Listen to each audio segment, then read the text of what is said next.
Hello students, I am GDS Soni, director of engineers career group. मैं आज की इस वीडियो में बात कर रहा हूँ एसएससी जेई के एग्ज़ाम की कट ऑफ को लेके। अभी रिसेंटली 9, 10, 11 को अक्टूबर को अभी एसएससी जेई ने प्री का जो एग्ज़ाम है 2023 के लिए कंडक्ट करवा दिया है। आप में से बहुत सारे स्टूडेंट्स ने इस एग्ज़ाम को अपीयर करा है। अब इसका नेक्स्ट जो फेज पेपर है, जो मेंस का एग्ज़ाम है, जो इस बार ऑब्जेक्टिव होने वाला है, वो 4 दिसंबर को कंडक्ट करवाया जाएगा। सो जो भी स्टूडेंट्स अभी प्री का एग्जाम जो है अपीयर जिन्होंने करा है 9, 10, 11 अक्टूबर को, उनके मन में ये डाउट है कि अब कितने स्कोर तक मेरे को जो है कॉल आ जाएगी मेंस एग्जाम में अपीयर करने के लिए। बहुत सारे बच्चों के मेरे को मैसेज आ रहे थे। मैंने सोचा कि एक वीडियो के थ्रू आप सबको मैं गाइड कर दूं और बता दूं क्या आपका मिनिमम स्कोर पे है, सो दैट आप आगे मेंस की जो तैयारी है वो करनी स्टार्ट कर दें। उस वीडियो को लास्ट तक जरूर देखें और साथ साथ अपने फ्रेंड्स से शेयर करें जिन्होंने इस बार एसएससी जेई का एग्जाम दिया है। और अदर जो स्टूडेंट जो एसएससी जेई लेवल और जेई एई लेवल के जो एग्जाम है वो अपीयर करना चाहते हैं, तो उनके लिए भी ये वीडियो बहुत ज़्यादा इंपॉर्टेंट है। कुछ मैं टिप्स आपको इस वीडियो में शेयर करने वाला हूँ। ज़्यादा देर ना बढ़ते हुए आगे डिस्कस करते हैं एसएससी जेई 2023 की कट ऑफ क्या रहने वाली है। सबसे पहले मैं वीडियो बढ़ाने से पहले आप सबको ये बता दूं कि देखो, एसएससी जेई के एग्जाम में लास्ट 2 साल 3 साल से देखा गया है कि बहुत ज़्यादा नंबर ऑफ एप्लीकेशन जो है almost 2 fold 3 fold number of application जो है बढ़ गई हैं। जहां पे भी नंबर ऑफ एप्लीकेशन बढ़ जाती हैं और वहां पे एग्जाम का डिफिकल्ट होना और एग्जाम का लेंथी होना जो है स्वाभाविक है। इस बात से कोई भी दोहराई नहीं है कि इस बार 2023 में जो एसएससी जेई का एग्जाम आया था वो एग्जाम थोड़ा लेंथी भी था और नो डाउट जो रेगुलर पैटर्न क्वेश्चन थे उनमें से हटके कुछ नए टॉपिक्स में से भी क्वेश्चन पूछ लिए गए। देखो, बार बार मैं सारे स्टूडेंट्स को वीडियोस के थ्रू समझाता हूं कि जहां पे आपको नंबर ऑफ एप्लीकेशन जो है वो इंक्रीज करेंगी, तो वहां पे अगर इंटरव्यू भी नहीं लिया जाएगा तो उस केस में एग्जामिनर के पास, उस एजेंसी के पास एक ही हथियार बचता है उस बच्चों को फिल्टर करने का। वो ये है कि एग्जाम को डिफिकल्ट और लेंथी कर दो, सो दैट जो रेगुलर रूटीन है बच्चों का पढ़ने का उससे जिससे थोड़ा हटके पड़ा है सिर्फ वही बच्चा जो है फिल्टर हो सके। बहुत सारे स्टूडेंट्स को जो इस बार ये ऐसा लग रहा है कि इस एग्जाम को लेंथी बना दिया गया और इस एग्जाम में कुछ नए टॉपिक में से क्वेश्चन पूछ लिए गए, तो ये कुछ गलत नहीं है। ये एग्जाम के जो स्वाभाविक नेचर है उसको समझना चाहिए और उसी के हिसाब से तैयारी करनी चाहिए। बार बार हम इंजीनियर्स करियर ग्रुप में जब क्लासेस दे रहे थे, बहुत सारे बच्चे हमारे को ये क्वेश्चंस करते थे। जब मैकेनिकल को पढ़ाता तो भी ये क्वेश्चन करते थे, सर एसएससी जेई में तो ऐसे न्यूमेरिकल नहीं आते हैं, एसएससी जेई में तो स्टेटमेंट बेस्ड क्वेश्चन नहीं आते हैं, एसएससी में तो असम्पशन कंक्लूजन बेस्ड क्वेश्चन नहीं होते हैं।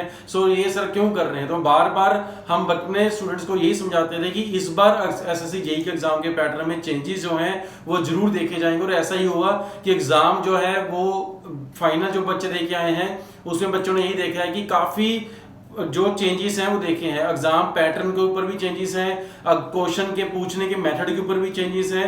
एग्जाम पेपर इस पर लेंथी भी था, नो डाउट। जो रीजनिंग का पेपर था, जैसे बच्चे बता रहे हैं, जो क्वेश्चन उन्होंने हमारे से डिस्कस करे, तो वो क्वेश्चन लेंथी थे। तो वो क्वेश्चन डिफिकल्ट नहीं थे, वो क्वेश्चन सिर्फ लेंथी थे। सिर्फ लेंथी इसलिए थे कि जो रूटीन में बच्चा पढ़ रहा है उसके 50 में सिर्फ 15 या 20 क्वेश्चन ही हो पाए, इसी तरह से वो क्वेश्चन बनाएंगे। और जो बच्चा थोड़ा अच्छी तरह से प्रिपेयर कर रहा है वो 25 से 30 से क्वेश्चन ना कर पाए। इस रूटीन को फोकस करते हुए पेपर बनाया गया है। कहीं ना कहीं टेक्निकल में जो क्वेश्चंस हैं वो थोड़े लेंथी क्वेश्चन और न्यूमेरिकल क्वेश्चंस भी पूछे गए। हालांकि पेपर इजी था, मैं पेपर को डिफिकल्ट नहीं मानता हूं। जो बच्चों ने क्वेश्चंस बताए हैं, टॉपिक बताए हैं, पेपर डिफिकल्ट नहीं था।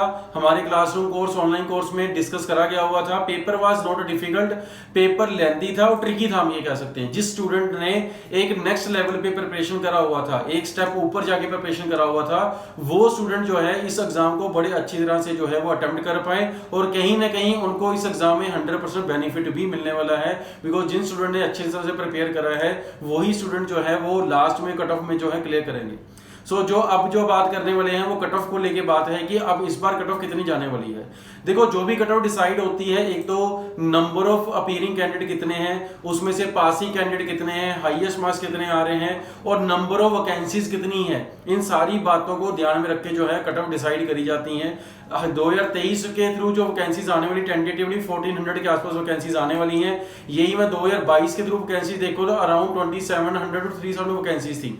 अगर मैं नंबर ऑफ वैकेंसीज और पेपर लेवल को आपस में कंपेयर करता हूं तो मेरे को ये लगता है कि पेपर में जो कट ऑफ है वो ऑलमोस्ट 2 या 3 नंबर पिछले साल से बढ़ने वाली है। इस बार जो एसएससी जेई में सिविल की कट ऑफ रहने वाली, जनरल में जो कट ऑफ रहेगी वो अराउंड 112 नंबर से लेकर 115 नंबर रहेंगे और इलेक्ट्रिकल और मैकेनिकल की जो इसकी जो रहने वाली है वो 125 से लेकर 128 तक कट ऑफ जो है वो रहने वाली है।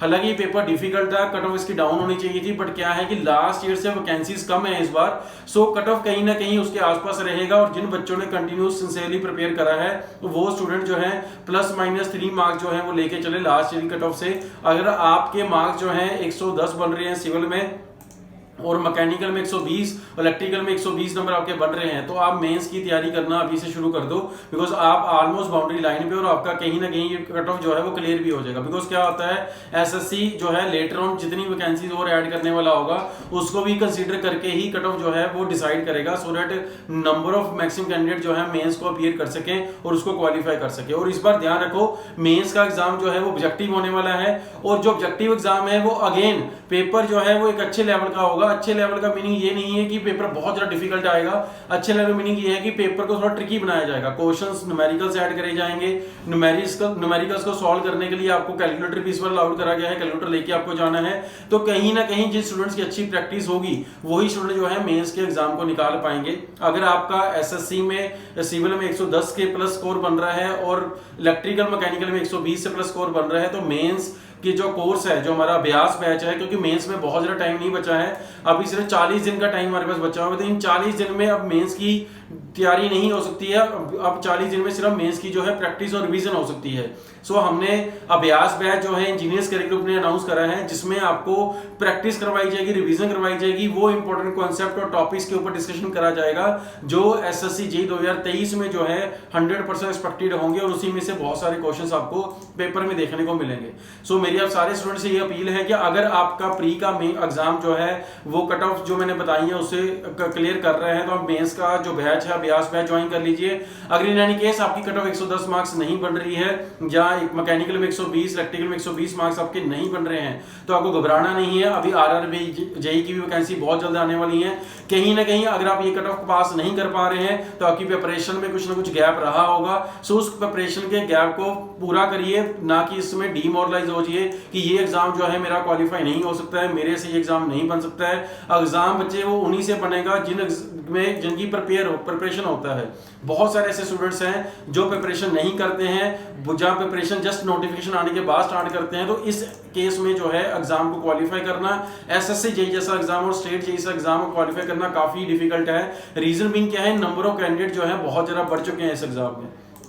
सो अगर आप सिंसियर कैंडिडेट हैं, सिंसियर एस्पिरेंट हैं और आप ये चाहते हैं एसएससी जेईई का एग्जाम और आप आपके स्टेट और जेईई लेवल के एग्जाम जो है उनको क्रैक कर पाएं, तो उनकी तैयारी जो है, प्रिपरेशन जो है एक स्ट्रेटेजिक वे में करना बहुत ज़्यादा जरूरी है, और एक नेक्स्ट लेवल की प्रिपरेशन करना बहुत ज़्यादा जरूरी है। सो इंजीनियर्स करियर ग्रुप के साथ आप जुड़िए, आपको एक नेक्स्ट लेवल की प्रिपरेशन कराई जाएगी, बेसिक से लेकर एडवांस तक जो एक्सपेक्टेड टॉपिक्स होते हैं उन सबको क्लास में डिस्कस डिटेल में कराया जाता है, सो दैट फाइनल एग्जाम में जाके आपको ऐसा फील ना हो कि शायद मैंने ये टॉपिक भी करे होते और मेरा एग्जाम क्वालिफाई होता। इसीलिए हर साल हाईएस्ट सिलेक्शन जो है वो इंजीनियर्स करियर ग्रुप से निकलती है। रीजन यही रहता है बिकॉज हम लोग पहले ही एग्जाम को आइडिया लेके एग्जाम का अभ्यास करके उसी के बेस पे आपको जो है पढ़ाया जाता है क्लास में।